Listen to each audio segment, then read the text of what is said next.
What are you the 1% of?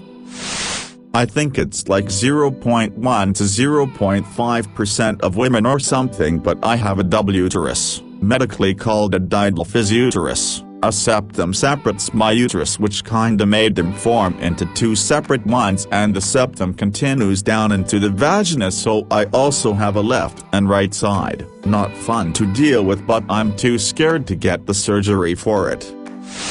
Went to the optometrist recently and he said I have a uniquely shaped right cornea and said I was in the 1%. Did tests for a degenerative disease that I couldn't remember, but I'm in the clear, some Latin-sounding disease.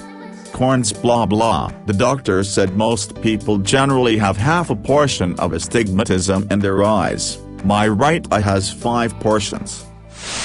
I was born with a cardiac rhythm disorder. Normal heart rate for a newborn is like 130 per minute. Mine was like 30. I heard from my mother my case was so rare that several cardiologists from all over the country ditched their conferences to fly to the hospital I was in and to see how to fit a pacemaker into a newborn. Edit, thank you so much for the upvotes, awards. You are all awesome. Not sure if it's the 1% or not, but no, it's very rare. Womb twisted itself back to front when I was pregnant. Fetus should really not have been viable, but she's now a very energetic and beautiful 20-month-old. They were going to induce me early because the twist, that we didn't know about at this point, was causing me so much pain. Thankfully a nurse felt something was strange with my cervix, ordered another scan, cut to emergency C-section. Surgeon had no idea what he was looking at when he opened me up. Consultant called in. No one in the hospital had ever seen anything like it. They took photos. Every nurse said they wanted to see them. We were lucky. The consultant said that afterwards she had done some research and only found a handful of records, and the outcome of the surgery was not good. At least one of us shouldn't be here. If I had been induced I would have died in incredible pain, unable to deliver, and baby would have probably died from stress. We are now a case study and have changed the way that hospital responds to pain in pregnancy. 2 eye colors, blue and brown. This is what my eye looks like. It's sectoral heterochromia. Edit, since this is getting a lot of attention, the condition is called heterochromia. There are different kinds of it. Some have one color for each eye. This is called complete heterochromia. Some have different color around the center, central heterochromia, and some have sectoral, which essentially looks like a pie chart. Come visit our heterochromia if you have it too and post a pic. We love to see our heterochromia friends, or if you just wanna check out some eyes. D.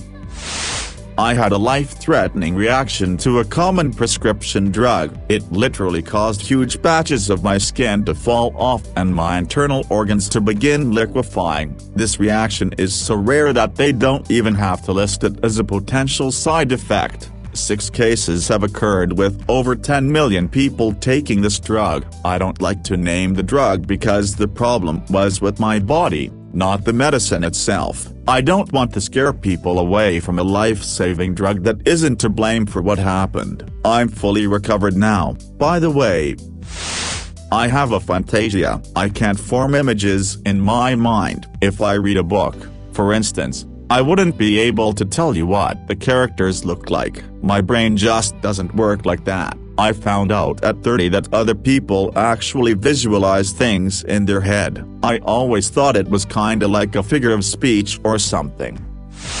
I was addicted to heroin for a decade. I got clean and stayed clean. 5 years later, I've never relapsed and never see it happening. They say 10% of addicts get clean and stay clean. That number has proved to be high. From my personal experience, I've been to 38 funerals in 4 years. None were anything but overdoses. I'm still here. I'm one of the ones who made it out. Edit, I wasn't expecting this to gain traction. Thank you to all for your kind words of encouragement. If you have an addict in your life, know that there is a difference between the person and the drug. Usually, Of course there's shitty people, and that they feel like they're alone in the world. I can't really offer advice, just be kind. That's all. Be kind. Thank you. I have small intestinal cancer. The type is the same as colon cancer, but where it's located is less than 1% of worldwide diagnoses per year. But I've signed papers for 11 different oncologists to be able to access my records to see what works, what doesn't, etc. because they just don't get enough examples of it. Kind of hit or miss on procedures to work with, which treatments first, which type of chemo, etc. I've also said that if it ever reaches a point where I'm terminal and common treatments just don't work anymore, I'm willing to go all guinea pig, depending on exactly where it is, because of the veins coming off of your mesenteric artery to feed the small intestine. It usually isn't operable, so you are strictly on chemo and radiation. If the heavy levels don't do it, then you get to go on low-dose chemo daily for however long it works. Then it eventually does. Currently, according to my last PET scan, the tumors have disappeared. They won't say remission, just that it seems to be dormant right now. I'll take it. I can spin on my ass really fast, like probably around 20 full rotations in one go. I start standing up, then I put my left hand on the ground and I throw my right leg towards my left. Finally I retract my legs and put my hands on my knees and I go spinning like a motherfucking blade. I've been doing this since I was 3 or 4. I think it's like 0.1 to 0.5% of women or something, but I have a double uterus, medically called a didelphys uterus. A septum separates my uterus, which kinda made them form into 2 separate ones, and the septum continues down into the vagina, so I also have a left and right side. Not fun to deal with, but I'm too scared to get the surgery for it. I can spin on my ass really fast, like probably around 20 full rotations in one go. I start standing up, then I put my left hand on the ground and I throw my right leg towards my left. Finally I retract my legs and put my hands on my knees and I go spinning like a motherfucking blade. I've been doing this since I was 3 or 4. Went to the optometrist recently and he said I have a uniquely shaped right cornea and said I was in the 1%. It tests for a degenerative disease that I couldn't remember, but I'm in the clear, some Latin-sounding disease. Corns blah blah. The doctor said most people generally have half a portion of astigmatism in their eyes. My right eye has 5 portions. I've died and had 6 wisdom teeth, and ironically those 2 things are related. For context, my heart stopped during my wisdom teeth extraction surgery. I don't remember for how long, but the anesthesiologist said he had the needle of adrenaline in his hand when my heart started beating again. I remember them waking me up and just saying, "You gave us a little scare there," before putting me back under and completing the surgery. After I came to and was sitting in the waiting room, I had to text my dad, because I couldn't talk. I think I died, in which my dad obviously freaked out because they never even told him. I was born with a cardiac rhythm disorder. Normal heart rate for a newborn is like 130 per minute.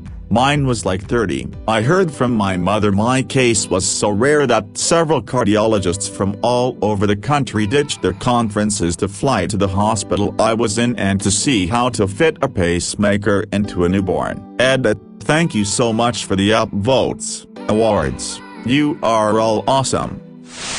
I can swallow my tongue, or rather put my whole tongue in the hole to my nose, where the nose and mouth come together. Apparently my ear doctor said that none of her colleagues believed her when she said she had a patent that could do that, so I had to do it while she was filming, so she could prove them wrong. Hilarious to have my doctor shove her iPhone in my mouth. Alpha-gal allergy. I was bitten by a Lone Star tick and now I'm allergic to any kind of mammal meat. Most cases last between 6 to 8 months. Mine appears to be permanent after a decade. Skeptical I can't even eat something that's been prepped/cooked on the same surface as beef or pork in restaurants. Wait, staff isn't too fond of me lol. I have a fantasia. I can't form images in my mind. If I read a book, for instance, I wouldn't be able to tell you what the characters look like. My brain just doesn't work like that. I found out at 30 that other people actually visualize things in their head. I always thought it was kinda like a figure of speech or something. I'm a redhead with blue eyes, which is apparently much rarer than you think. Probably not 1% I guess. Lame. Edit. Went golfing and came back to this exploding. Yes, I wore SPF 50 because it's like 37 degrees here in Ontario. Yes, I still probably burned, and for those asking, it's Danish. Irish heritage for you also. You're all awesome. Coppertone crew represent. Edit 2. I was also born 4 months premature in 1982. Around 2 or 3 pounds. What's up? Can't kill someone with no soul, you bastards. My last name. It's actually such a small number that to put it in a percent would be fruitless. My grandfather's parents came to Canada in the 1920s from Eastern Europe. A very Slavic last name. Their children, my grandfather and his siblings, decided to make the name more Canadian. Was a totally made-up name, so up to that point no one else on earth had ever had that last name. I am the 3rd generation with the name and there are only roughly 50+ that have ever living with it. If you Google my last name I am the top answer. With some cousins, there aren't many 4th generation males right now, so keeping the name going may be a challenge.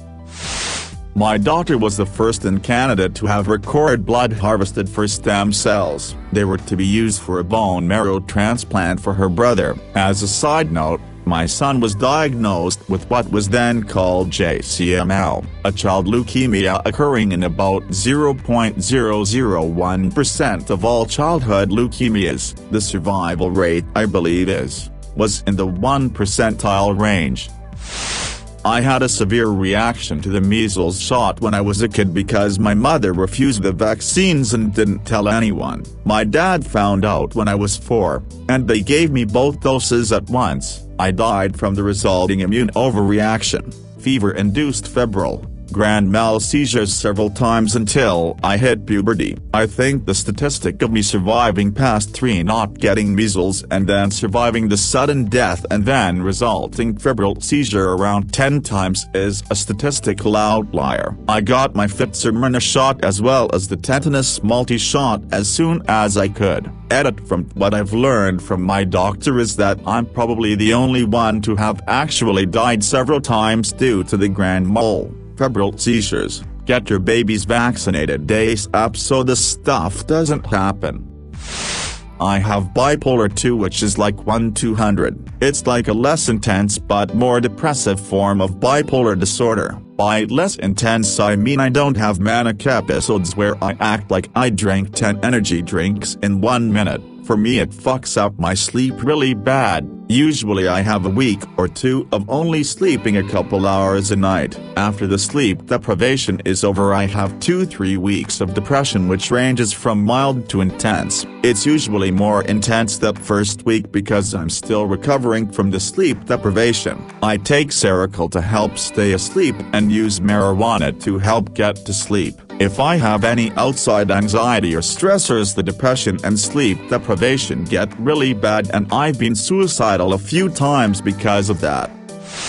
Late, but I'll add it anyway, even though I'm actually in the 1.7%. I have Madelung's deformity in my left wrist, which for me resulted in my ulna and radius to form slightly bowed apart and no longer meet the wrist and hand bones. Took 20+ X-ray sessions, many clueless doctors, and one great one, and finally a specialist bringing it international to get it diagnosed. It's barely noticeable physically, and has a few physical drawbacks that are seldom an issue. Jimi Hendrix is believed to have had it, which made him able to angle his hand in a way that made his playing unique, which is pretty damn cool. I would beat anyone, full stop, at Wipeout Fusion on PS2, if aliens decided to invade the planet and said they'd destroy us if not for being beaten at game of Wipeout Fusion on the PS2. I'd confidently put myself forward as Earth's sole and obvious candidate for survival.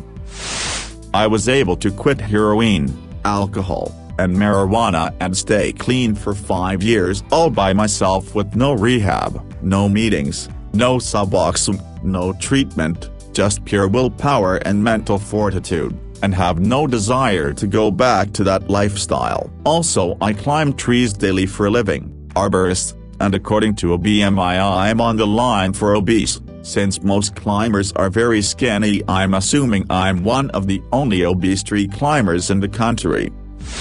Well, I read this recently, for every 100 people who are obese, only perhaps one will reach a healthy weight again, a new study states. So that's depressing as F, but also puts me in the 1%. 3 years ago I weighed 390 pounds, was pretty diabetic, walked with a limp and daily pain and pills.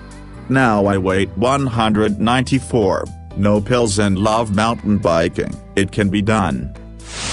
If we're being honest, it would have to be surviving 27 years of heroin addiction relatively healthy. That includes surviving over 20 odds, half with an ambulance called and Narcan administered, and half where I just came to or woke up on the floor at home or in some coffee shop restroom. It also includes 3 surgeries and hospitalizations for abscesses on my arms, 11 detoxes, 5 treatment programs, and 3 halfway houses, and of course, like most every 4 drug user in America, I caught hepatitis C, but it's no longer detectable. I'm one of the very few with an immune system able to fight it off without any medication. Fortunately, this all ended over a decade ago, in 2010, when I got on a Suboxone program, and did it the right way. After just a few months, I just knew I was done with heroin, and so far that's been the case. I was just offered some a few weeks ago for free, and it wasn't that hard to decline. I am not extraordinary by any means, but faces are just super easy for me to remember and recognize behind age or makeup. Prosthetics. I did a couple of online studies and found I was in the top percentile for facial recognition, never being a witness to a crime, but picking out criminals in lineups would be my superpower. I've got a rare disease called hyperhidrosis, which is just a fancy word for excessive sweating. According to Google, approx 5% of people in the world have it in one part of their body. I've got a full body version. Along with that, I've also got a condition called hidradenitis suppurativa, which has a supposed rate between 0.03% to 4%. It's a chronic disease that constantly opens cysts around various parts of your body and, at least for me, gets worse with heat and sweat. Now pairing these two rare diseases in their worst forms in a single person makes for one real nasty combo. Not something I'm necessarily happy with, but it's a 1% I suppose. Not sure if this is exactly 1%, but I have an issue with my knees called Osgood-Schlatter disease. This is typically caused by repetitive use of the joint children, particularly in sports, but mine is genetic. Basically what has happened is that one of the tendons in my knees is too tight and constantly pulls on the bone it is connected to. The bones in my lower leg responded to this force via Wolff's Law and created a bump of bone that looks like a second kneecap. This condition is most common in men and only in one knee. I am a female who has it in both knees. We're not incredibly rich or anything, but my wife and I absolutely prioritize entertainment and media consumption, to the point where our electronic setups would probably put us in that 1% category. I run a $5,000 PC and play games on an extremely expensive OLED in my office. My living room setup includes a PS5 and another very nice TV for my wife to use. We're just well-adjusted middle-aged gamers who have never grown out of this hobby. We've been together 13 years and have a 2-year-old daughter. Finding time to play is tough, but I make sure to get at least an hour or two in every evening after we put our little girl to bed. Finally, something where I'm a pro. I suffer from a peripheral neuropathy with associated myopathy still undiagnosed. In one of last medical examination, the neurologist said it's very probably you are the only one in the world. There's more chance to win the lottery, Italian one, where you have to guess 6 numbers.